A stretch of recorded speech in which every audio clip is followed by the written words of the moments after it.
Saludos. Quien les habla, Lisette Bisoño Fuchs, psicóloga, especialista en análisis de datos en ciencias sociales y humanidades, doctoranda de la Universidad Simón Bolívar. Les presento mi conferencia titulada El cacao tiene apellido venezolano. Chorote, leo textual, porque en la ciudad de Trujillo y casi en toda la gobernación de Caracas y Mérida y hasta la ciudad de Pamplona lo beben hecho chorote, que es de los granos del cacao molido y hecho masa sin ninguna especias, del cual echan la que quieren en un vaso pequeño de barro y fuego manso, con poca agua va cociendo y subiendo el graso arriba, que es como manteca, de la cual sacan si es mucha, y después de cocido le echan el agua caliente que basta, y las especies y azúcar o miel, y así lo beben, nadando la manteca encima, en lo que se diferencia del chocolate, a quien antes se cuezan en masa, echan las especias y al cocer el azúcar no echa aquel graso encima. Fray Pedro Simón, 1892, un cronista español de la época de la colonización. Tostaban los granos de cacao y molido, le sacaban al fuego grasa, que llamaban manteca de cacao. Volvían a moler lo que restaba en la vasija y era su regalada bebida con el nombre de chorote. Fray Alonso de Zamora, otro cronista español de la época de la colonia. Estos dos cronistas son considerados testigos presenciales. Entonces, ¿qué significa ser testigo presencial? Que ellos observaron la realización de la bebida y muy probablemente también la bebieron. Este tipo de datos es sumamente importante porque la persona que lo registra es la misma persona que presenció, en este caso, la realización del chorote. ¿Quiénes hicieron esta bebida? O por lo menos estos cronistas a quienes observaron haciendo esta bebida. A la cultura indígena denominada Timoto-Cuicas. Veamos unas pocas características de esta cultura. Timoto-Cuicas. ¿Quiénes fueron los Timoto-Cuicas? Ellos son considerados la cultura indígena más avanzada que habitó Venezuela. ¿Dónde se ubicaron ellos? En los Andes venezolanos, en 3 estados, en Táchira, Mérida y Trujillo. Los Timoto-Cuicas fueron capaces de construir grandes complejos agrícolas. ¿Qué tipo de agricultura practicaron ellos? La agricultura de riego en terrazas en áreas montañosas. Hay que hacer énfasis en esto, en áreas montañosas, cuya inclinación es considerable. Y además de ello, realizaban estas actividades para poder llevar a cabo su agricultura: acarreo de materiales, apertura de cimientos, construcción de muros y contramuros y rellenos de terreno. Es decir, para realizar todo este tipo de actividades y lograr su objetivo, que era la agricultura de riego en terrazas, en áreas montañosas, ellos tuvieron que realizar toda esta serie de actividades que implicaban conocimientos de ingeniería. Y todos sabemos que los conocimientos de ingeniería implican un pensamiento cuyos procesos ejecutivos deben ir implicados en ello. Además de ello, también construyeron quimpúes. Estos quimpúes eran para almacenar agua. Y además también construyeron mintoñes, en donde ellos almacenaban diversidad de productos, entre ellos alimentación, pues todo el resultado de su agricultura, entre otros usos que ellos les daban. Entonces vemos que este complejo agrícola fueron manifestaciones del nivel de conocimiento avanzado que tuvieron los Timoto-Cuicas. Además, hay registros de que tuvieron un sistema de numeración decimal. Construyeron fuertes en aquellas montañas tan altas, puentes levadizos y tarabitas como sistema de transporte. Las tarabitas son nada más y nada menos que un sistema de teleférico antiguo de aquella época para poder transportarse. Entonces, se observa que los timotocuicas han tenido un desarrollo considerable en la realización de todas sus manifestaciones. A través de una de las manifestaciones, que fue la construcción de centros ceremoniales, los timotocuicas adoraban a la diosa prehispánica andina llamada Icaque. De ello hay un registro de este tipo de manifestaciones que voy a leer textual. Según algunos cronistas, a la ciudad de Xcuque se decía las casas de grandeza tan pujante, tantas y por tal orden y concierto, que no se ha visto cosa semejante en cuanto por allí se ha descubierto. Vamos a recordar que en la época de la colonia hubo cierto tipo de violencia cuando se encontraron las culturas. Es por ello que manifestaciones como esta ciudad de tal nivel quizás fue profanada y no queden restos o manifestaciones tan claras y tan evidentes como podría haber quedado si no hubiera habido este tipo de intercambio entre la cultura que está invadiendo y la cultura que ya existía aquí en el país. Sigamos. Entendemos entonces que los timotocuicas tuvieron un desarrollo agrícola realmente considerable, desarrollo tecnológico además, desarrollo cultural y artístico, organización social, organización política, obviamente recurso humano y recurso natural. En función de todas estas características que hemos descrito de los timotocuicas, podemos hacer la siguiente pregunta. ¿Hubo domesticación del cacao por parte de esta cultura? Yo diría que sí, pero vamos a ver qué es la domesticación. Está definida como un proceso que permite que una especie vegetal o animal adquiere o desarrolla caracteres morfológicos, fisiológicos o de comportamiento que son heredables como consecuencia de la interacción humana. ¿Y cuál es el objetivo de esta domesticación? Bueno, obtener beneficios de la especie al que tú quieres domesticar.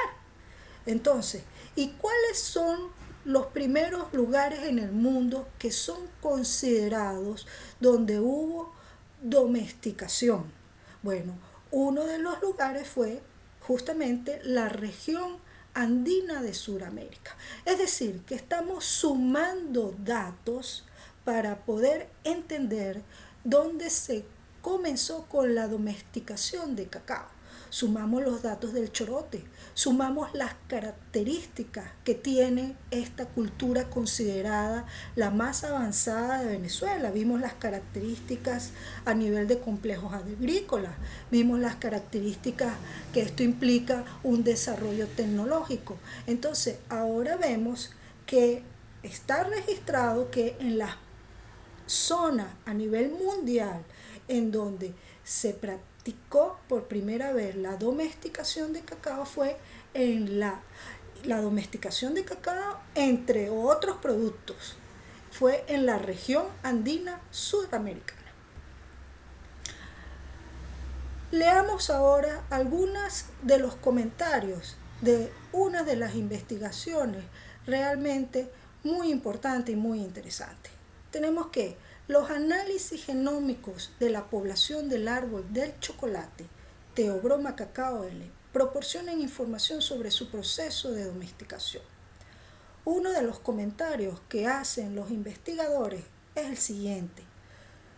Otra línea de evidencia sugiere que la ruta de domesticación del árbol del chocolate podría haberse dispersado a lo largo de la cuenca del Amazonas, a lo largo de dos rutas, una hacia el norte y otra hacia el oeste. Según esta hipótesis, la domesticación del cacao habría ocurrido en América del Sur y luego se habría extendido a América Central y México, transportada durante el comercio por los nativos americanos. Entonces tenemos que Cornejo y colaboradores están comentando que la domesticación habría ocurrido en América del Sur y luego fue a América Central y México. Muy interesante su comentario. En otra investigación titulada Domesticación del cacao en el origen del cacao cultivado por los mayas, ¿cuál fue una de las conclusiones más interesantes de esta investigación? Leo textual otra vez. Los resultados del presente estudio, combinados con el evidente o la evidencia presentada anteriormente, defiende las teorías de Van Gaal, 1914, Chesma, 1944 y Schultes, 1984, que el cacao se originó en América del Sur y luego se introdujo por el hombre en Centroamérica. Entonces, esto fue realizado por Montemayor y otros colaboradores. 2002. Entonces, miren qué importante lo que se añade en esta investigación, que el cacao se originó en América del Sur. Otra investigación titulada Análisis molecular del origen y domesticación del Theobroma cacao L. Dice así, textual: cacao criollo tuvo un origen sudamericano y un pequeño número de individuos fueron transportados por humanos. Así, el grupo criollo probablemente se origina en una población sudamericana donde comenzó la domesticación. ¿Pero de dónde?, preguntan ellos. El origen sudamericano del grupo criollo es controvertido por la falta de evidencia que su presencia en esta región del continente. Bueno, recordamos lo que acabamos de comentar hace unos momentos del tipo de colonización con la cual fue invadida todos estos territorios. Entonces, a veces la evidencia ha quedado borrada, ha quedado desaparecida o difícil de encontrar. Entonces, por eso es que dice que es controvertido por la falta de evidencia de su presencia en la región del continente. Continúo con la lectura.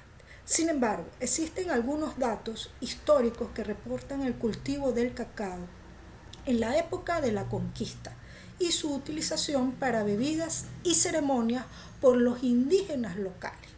Esto está referido por Simón, 1882, Febres Cordero, 1892, entre otros cronistas.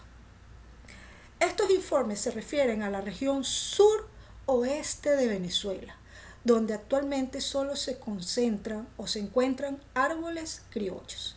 Aunque se carece de evidencia arqueológica de la domesticación del cacao en América del Sur, la evidencia histórica y genética parece defender este punto de vista.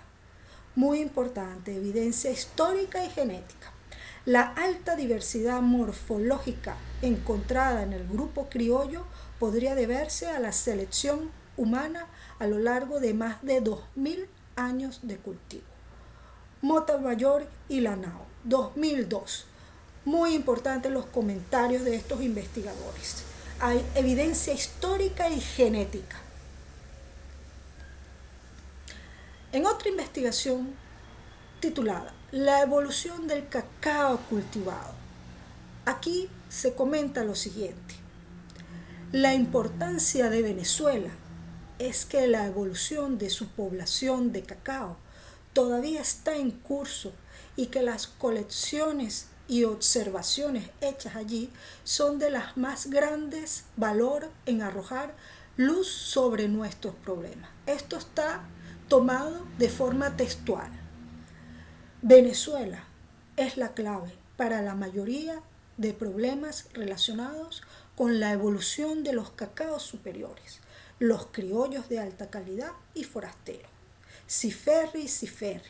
Este es un biólogo del Instituto Botánico de Pavia, Italia, 1956.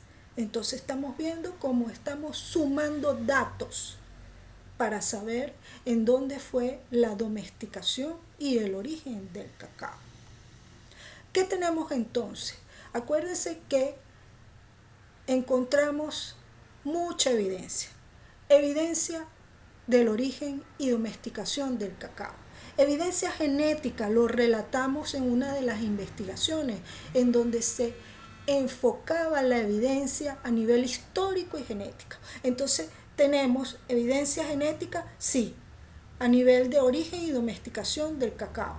Evidencia etnográfica, también está la evidencia etnográfica, ya que grandes investigadores a nivel de la etnografía han relatado evidencia de origen y domesticación.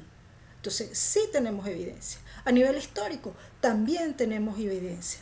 A nivel agrícola, también tenemos evidencia. Y a nivel social, también. Es decir, que todo este tipo de datos se van sumando de manera de que nosotros podemos decir que el cacao tiene apellido venezolano.